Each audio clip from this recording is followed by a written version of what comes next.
The rain hadn't stopped for hours. Water streamed down the narrow Bristol lanes as Noah Grayson stood on the doorstep of a familiar old townhouse, clutching a bouquet of white lilies that trembled in his hands. The tag read, "For Elena Ward, from Mum, with love." He froze. That name. Those words. The past he'd buried 6 years ago came rushing back all at once. Laughter under streetlights, whispered promises by the River Avon, and the heartbreak that followed when she vanished without goodbye. Noah's breath hitched as the door creaked open. And there she was. The woman who broke his heart, standing before him, tears in her eyes, and a child's laughter echoing faintly behind her. Noah Grayson never imagined life would turn out this way. Once he'd been a dreamer, a guitarist who wrote songs about love and freedom. Now, at 32, he was a single father, juggling bills, nursery runs, and exhaustion. Every morning began before dawn, with him brewing instant coffee in a cracked mug and packing a lunchbox for his 5-year-old daughter, Lily. She was the only light left in his world, her laughter keeping him going even when his back ached from late-night delivery shifts. Work had been hard to come by since the small music venue where he used to play closed. When the flower shop owner, Mrs. Pennington, offered him a job delivering arrangements across Bristol, Noah had said yes without thinking twice. It wasn't glamorous, but it paid the rent, most of it anyway. He'd grown used to the rhythm of it, the scent of roses filling his van, the smiles of people receiving flowers from someone they loved. But he never expected one of those deliveries to reopen a chapter he thought was closed forever.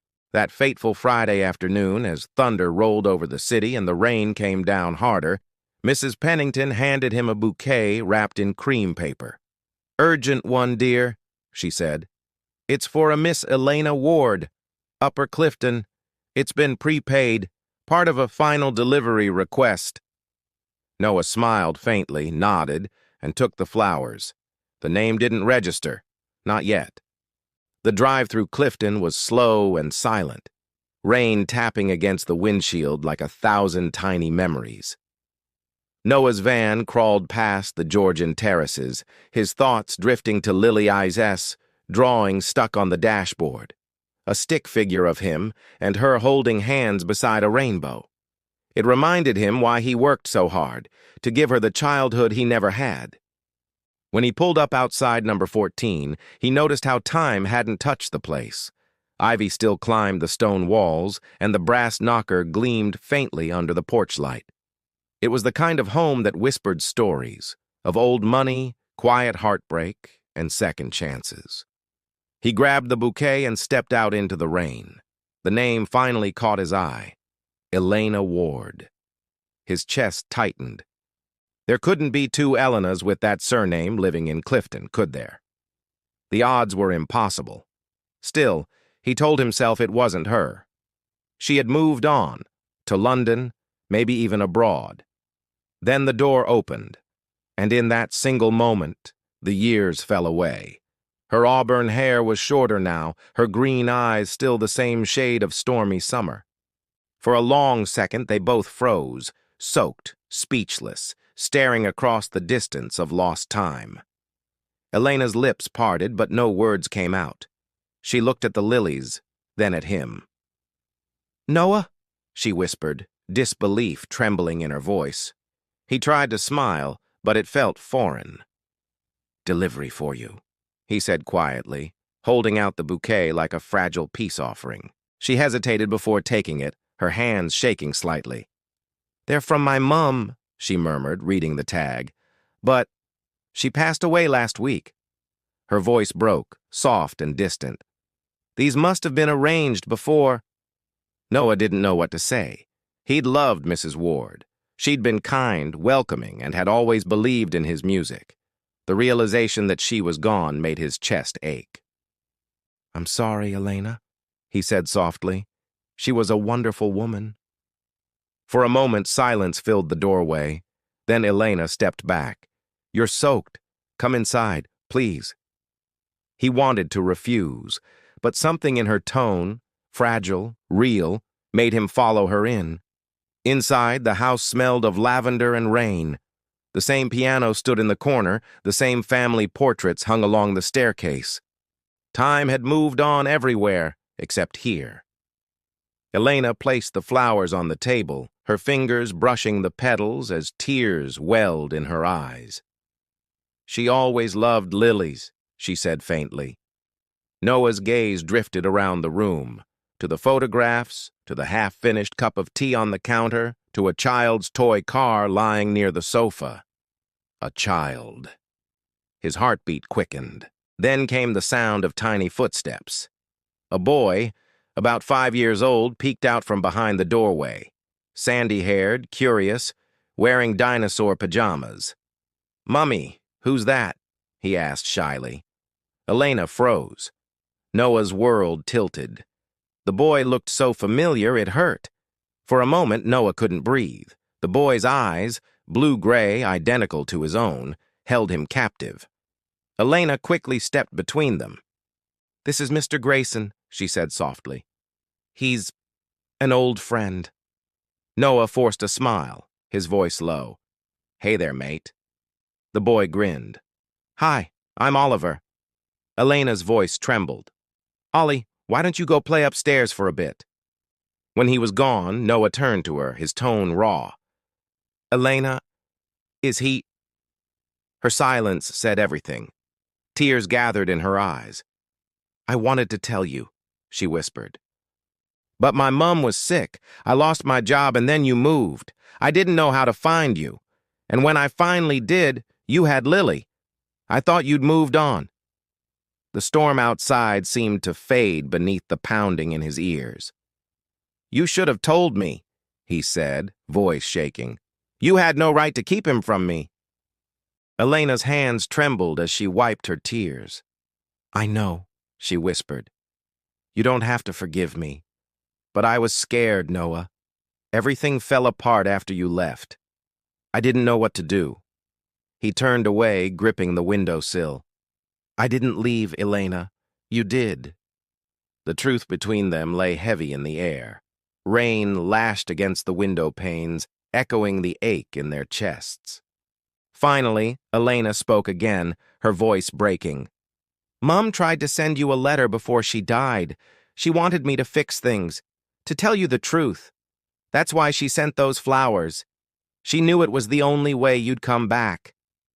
Noah closed his eyes, the pain almost unbearable. He'd spent years convincing himself he'd imagined their love, that it hadn't been real. But seeing her now, he knew it had been everything. Days passed, and Noah couldn't shake the encounter. He went through his deliveries mechanically, but every corner of Bristol reminded him of her, of them. Lily noticed his silence. "Daddy, you okay?" she asked one morning, her small hand touching his cheek. He forced a smile. "Just tired, sweetheart." That night, after putting Lily to bed, he sat at the kitchen table, staring at a blank sheet of paper. Should he write to Elena? Ask to see Oliver? Or would that only reopen old wounds? Meanwhile, across the city, Elena sat in the same position, clutching her mother's final letter. "Forgive, my darling," it read, "because life is too short to let love fade into silence." Tears rolled down her face. She knew what she had to do. The next morning, Elena walked into Mrs. Pennington's flower shop. "Hello," she said softly. "I'm looking for Noah Grayson." Mrs. Pennington, surprised, gave a warm smile. "He's out on deliveries, love, but I'll tell him you stopped by." Elena hesitated, then left an envelope with her name written neatly on the front. When Noah returned later that day, the old woman handed it to him. "Looks important, dear." He opened it slowly. Inside was a note, just 2 lines. "You deserve to know the truth. Please come tomorrow, 5 p.m. Elena." He stared at the address below and sighed deeply. Some doors, once opened, can't be closed again. But maybe some shouldn't be. When he arrived, Oliver was playing in the garden, kicking a football through puddles. The boy waved at him cheerfully. "Mummy said you were coming," he said brightly. "Want to play?" Noah knelt down, smiling despite himself. I'd love to, mate. For half an hour, they laughed and played until Elena appeared at the door, watching them quietly, tears glistening. Later, inside, she sat across from Noah, her voice steady this time. I don't want to keep you out of his life anymore. You have a right to know him. I want to make this right. He looked at her, unsure if he was ready to forgive, but knowing he couldn't turn away from his son. Then let's start there, he said softly. Weeks turned into months, and slowly, awkwardly, they began to rebuild something fragile but real. Noah visited often, sometimes bringing Lily along. The children got along instantly, filling the quiet house with laughter. Elena would watch them play, her heart both aching and healing at once. One evening, as the four of them sat around the dinner table, Lily looked up innocently. Are we family now? She asked. Elena smiled through tears. Maybe one day, sweetheart. Noah's heart softened.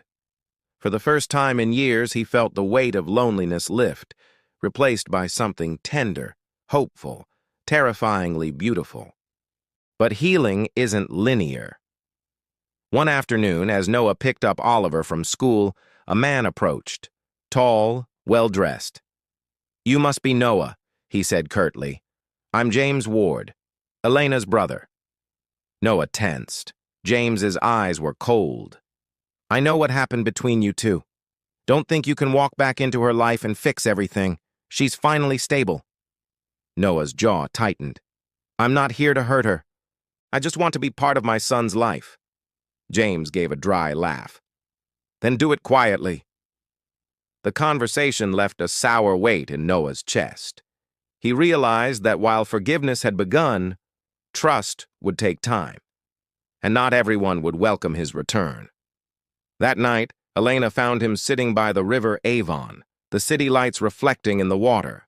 James spoke to you, didn't he? She said softly, sitting beside him. He nodded. He's protective. I get it. She sighed. He doesn't understand. You were never the villain, Noah. We both made mistakes. He turned to her, his voice low. Then tell me honestly, if you could go back, would you have stayed? Her eyes filled. Yes, she whispered. Every time. In that quiet moment by the river, something fragile broke open. Not the past, but the possibility of a future neither dared to dream again. Over the following months, their lives intertwined gently. Oliver adored his dad, Lily found a friend in him, and the two families began to feel whole. At Christmas, they decorated a tree together, laughter echoing, warmth filling every corner. After the children fell asleep, Noah found Elena by the fireplace, staring at the flickering light. She'd be proud of you, he said softly. Your mom. Elena smiled faintly. She believed love always finds its way home. Noah reached out, brushing a tear from her cheek. Maybe she was right. Spring arrived in Bristol with blooming magnolias and fresh beginnings. The flower shop thrived, and Noah began writing songs again. This time, not about heartbreak, but healing. One Saturday, he played at a small cafe near Clifton, his guitar case open, Lily and Oliver sitting proudly in the front row. Elena watched from the crowd, her heart swelling as his voice filled the room. Every lyric felt like an apology and a promise all at once. When he finished, she approached quietly. That song. Was it for me? He smiled. It was for us.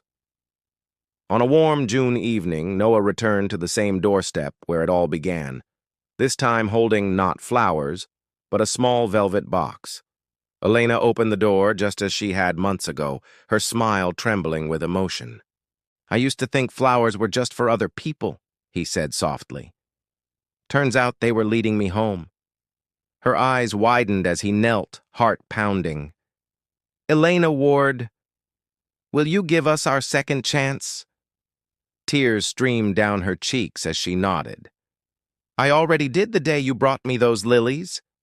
The rain began to fall again, gentle, forgiving, as Lily and Oliver ran into their arms. And for the first time in years, Noah Grayson realized that sometimes the most ordinary deliveries carry extraordinary love stories.